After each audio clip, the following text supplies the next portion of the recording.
Hello hi, मी Diksha. Good morning. स्वागत आहे तुमचं माझ्या चॅनलवर, ज्याचं नाव आहे मराठी हाऊसवाईफ. तुम्हाला तर माहिती आहे, सासूबाई आल्या आहेत गावावरून आणि मी मूळची विदर्भाची. आमच्याकडे काहीही कार्यक्रम असो, वरणबट्टी हा बेत ठरलेला असतो. वरणबट्टी, घोटलेली वांग्याची भाजी आणि मस्तपैकी शिरा. काहीही कार्यक्रम असला तरी हा मेनू अगदी ठरलेलाच असतो. म्हणजे काही असो, वरणबट्टी म्हटलं म्हणजे ना आमचा जीव की प्राण आहे. मग संडे होता, मिस्टर म्हणाले की सासूबाईंनी बट्टीचं पीठ पाठवलेलं आहे, तर त्याच्याच मस्तपैकी बट्ट्या कर. म्हटलं ठीक आहे, चालेल. तर चला आपण रेसिपी बघूया. या पिठामध्ये ना आईनी, माझ्या मम्मीनी 2 किलो तांदूळ सॉरी 2 किलो गहू घेतले. त्याच्यामध्ये अर्धा किलो मका टाकला आणि 1 वाटीभर सोयाबीन टाकले. नंतर मी हे पीठ मळायला आणि थोडंसं जाडसर असं दळून आणलं आणि नंतर मी हे पीठ दळायला घेतलं.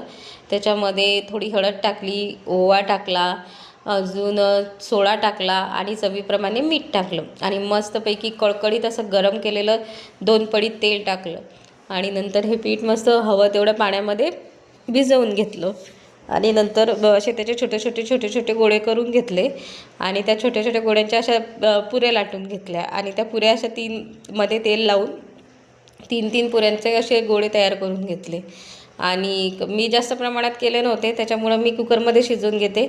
कसं आहे, पटकनही होतं आणि गॅसची पण बचत होते.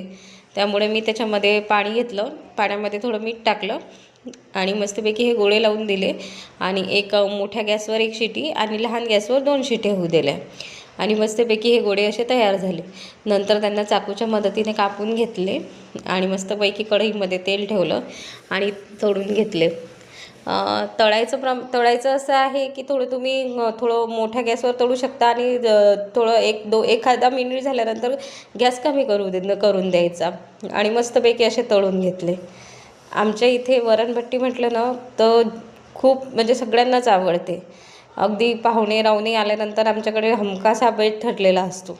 माझ्याकडे आईने दिलेले तांदूळाचे पापड होते, ते पण मी त्याच्यासोबत तळून घेतले आणि याच्यासोबत मस्तपैकी सासूबाईंनी गावावरून आणलेली वांगी होती, त्याची मस्तपैकी भाजी केली, घोटलेली भाजी केली. जर त्याची रेसिपी तुम्हाला पाहिजे असेल ना तर मला कमेंट बॉक्समध्ये सांगा, मी त्याची पण रेसिपी तुमच्यासोबत शेअर करेन. तर मग आजचा मेनू असा होता: वरणबट्टी, घोटलेली वांग्याची भाजी, भात आणि पापड. चला, येत आहे ना मग जेवण करायला. Bye bye. Thank you for watching.